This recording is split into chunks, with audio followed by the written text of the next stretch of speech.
മാലുവിനെ കാണാൻ അക്ഷര വന്നിരുന്നു അല്ലേ? വന്നിരുന്നു.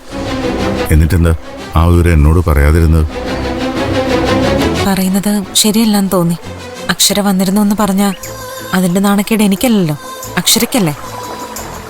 അക്ഷരയെ നാണം കെടുത്തണ്ടെന്ന് വിചാരിച്ചു. എന്നിട്ട് അവൾ എന്തു പറഞ്ഞു? ഒരു ഭാര്യ എന്തൊക്കെയാണോ പറയാൻ സാധ്യത അതൊക്കെ പറഞ്ഞു. മാലു?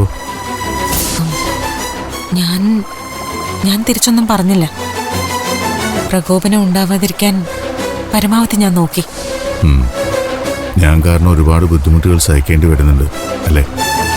അക്ഷര വന്നത് ഒരു ബുദ്ധിമുട്ടായിട്ട് എനിക്ക് തോന്നുന്നില്ല നിരഞ്ജൻ. ആ വരവ് ഞാൻ പ്രതീക്ഷിച്ചിരുന്നു. സത്യം പറഞ്ഞ അക്ഷരയുടെ അവസ്ഥയോർത്ത് എനിക്ക് നല്ല സങ്കടമുണ്ട്. സ്വന്തം ഭർത്താവിന് വേണ്ടി മറ്റൊരു സ്ത്രീയുടെ മുൻപിൽ യാചിക്കേണ്ടി വരിക ഒരു സ്ത്രീയെ സംബന്ധിച്ച് എത്ര മോശമായൊരു കാര്യം.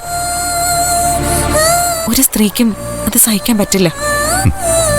എന്തുകൊണ്ട് എന്നെ അക്ഷര വിശ്വസിക്കുന്നില്ല? അതാ എനിക്ക് മനസ്സിലാവാത്തത്. ഇത്രയും കാലം അവളുടെ കൂടെ കഴിഞ്ഞ ആളല്ലേ ഞാൻ. എന്നെ അക്ഷരയ്ക്ക് അറിയില്ലേ? അതിന് പല കാരണങ്ങളുണ്ടാവും. മറ്റുള്ളവർ പറഞ്ഞു കൊടുക്കുന്നത്, ഈയിടെ നിരഞ്ജനിൽ വന്നിട്ടുള്ള മാറ്റങ്ങൾ. ഒരു സ്ത്രീക്ക് സ്വന്തം ജീവിതത്തെക്കുറിച്ച് ഓർക്കുമ്പോൾ അരക്ഷിതാവസ്ഥ തോന്നാൻ അതിന് അത്രയ്ക്ക് വലിയ കാരണങ്ങളൊന്നും വേണ്ട നിരഞ്ജൻ. ഒരിക്കൽ തോന്നിയ അതിങ്ങനെ വളർന്നുകൊണ്ടേയിരിക്കും. ഞാനൊരിക്കലും അക്ഷരയെ കുറ്റം പറയില്ല. എന്നെ കുറ്റം പറയൂ? നിരഞ്ജനെയും കുറ്റം പറയില്ല. കുറ്റം പറയണമെന്ന് നിർബന്ധമുണ്ടെങ്കിൽ അതെന്നെ മാത്രമായിരിക്കും. ഞാൻ വന്നില്ലായിരുന്നെങ്കിൽ, നമ്മൾ തമ്മിൽ കണ്ടില്ലായിരുന്നെങ്കിൽ നിങ്ങളുടെ ജീവിതത്തിൽ ഈ പ്രശ്നങ്ങളൊന്നും ഉണ്ടാവില്ലായിരുന്നെന്ന് എനിക്ക് ഉറപ്പാ. ഞാനാണ് ഔട്ട്സൈഡർ, ഞാനാണ് പ്രതി. ഞാനങ്ങനെ കരുതുന്നില്ലെങ്കിലോ? മാലു വന്നത് എനിക്ക് എന്തുമാത്രം സഹായമായെന്നറിയോ? വളരെ കുറച്ചു കാലം മാത്രം ജീവിച്ചിരിക്കാൻ സാധ്യതയുള്ള ഒരാളുടെ ആയുസ്സിലേക്ക് ആശ്വാസത്തിന്റെ പെരുമഴ പോലെയാ മാലു വന്നത്. പ്രതി മാലുവല്ല, ഞാനാ. ഈ ഞാൻ.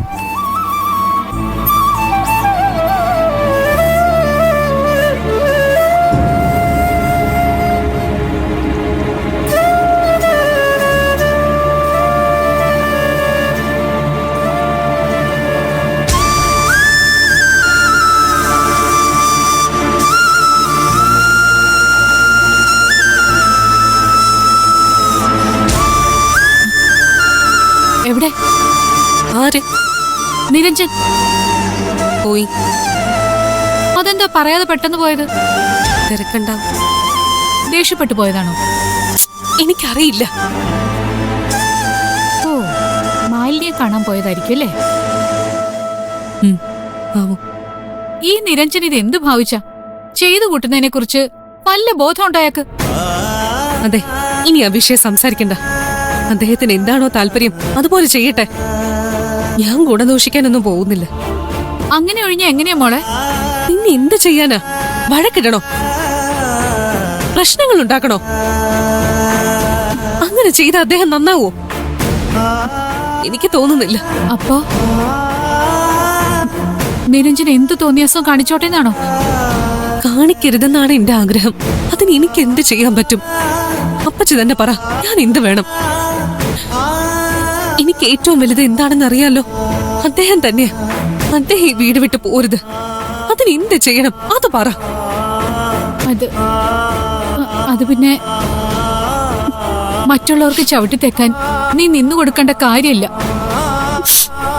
ശരിയാണ്, അങ്ങനെ തന്നെയാ വേണ്ടത്. അത് തന്നെയാ എന്റെ ആഗ്രഹം. പക്ഷെ അതിന് എന്താ വേണ്ടതെന്ന് എനിക്കറിയാത്തത്. രണ്ടും കൽപ്പിച്ചിറങ്ങിയ ഞങ്ങൾക്ക് പിരിയേണ്ടി വരും. അതാണോ അപ്പച്ചി ആഗ്രഹിക്കുന്നത്? ഞാനങ്ങനെ ചിന്തിക്കുന്നില്ല അപ്പച്ചി. തകർക്കാൻ എളുപ്പോ, കൂടെ നിർത്താനാ പാട്. നാട്ടുകാരെന്ത് വിചാരിക്കും മോളെ? നാണക്കേടല്ലേ നിരഞ്ജനെ കാണിച്ചു കൂട്ടുന്നത്? അല്ലെന്ന് ഞാൻ പറഞ്ഞില്ലല്ലോ. നാണക്കേടാണ്. ആ നാണക്കേട് ഞാൻ അനുഭവിക്കുന്നുണ്ട്. പക്ഷെ എന്റെ മുമ്പിൽ വേറെ വഴിയില്ല അപ്പച്ചി. പണ്ട് ഒരുപാട് കാലം ഞാൻ അദ്ദേഹത്തെ അവഗണിച്ചിരുന്നു. അതിന് കിട്ടുന്ന ശിക്ഷയായത്. അങ്ങനെയാ ഞാനിപ്പോ ഇതിനെ കാണുന്നത്. എല്ലാം ഓരോ യോഗ അപ്പച്ചി.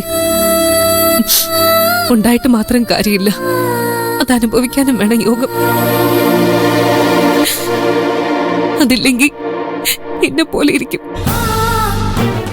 താലി എന്റെ കഴുത്തിലും അദ്ദേഹം മാലിനിയുടെ അടുത്തും. സഹിക്കാതെ എന്ത് ചെയ്യും? തെറ്റ് സ്വയം മനസ്സിലാക്കി തിരിച്ചു വരുന്നെങ്കിൽ വരട്ടെ, അല്ലാതെ ഇപ്പൊ ഒന്നും ചെയ്യാൻ ഞാനില്ല. കാരണം ചെയ്യേണ്ടത് എന്താന്ന് എനിക്ക് അറിയില്ല. എടുത്തുചാട്ടം നല്ലതല്ലെന്ന് അപ്പച്ചിക്ക് അറിയാലോ. ക്ഷമയോടെ കാത്തിരിക്കാം, അതാ നല്ലത്. അതാണ് എന്റെ തീരുമാനം.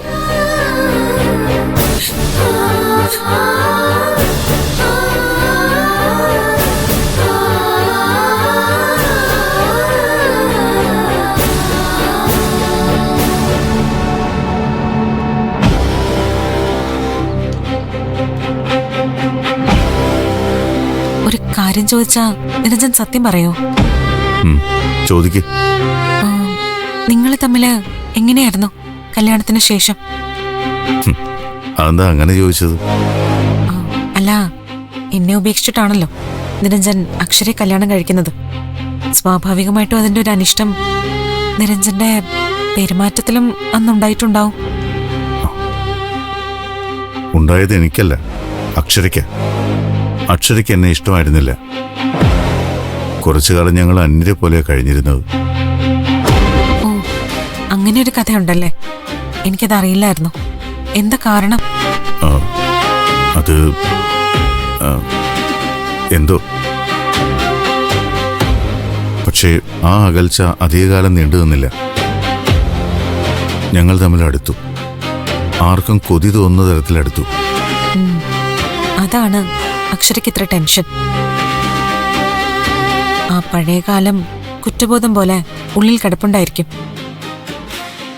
നമ്മൾ ചെയ്യുന്ന ഓരോന്നിനും നമ്മൾ തന്നെ അനുഭവിക്കേണ്ടി വരാറുണ്ടല്ലോ. ആ ശിക്ഷയാണോ തനിക്കിപ്പോ കിട്ടുന്നതെന്ന പേടിയുണ്ടായിരിക്കും അക്ഷരയ്ക്ക്.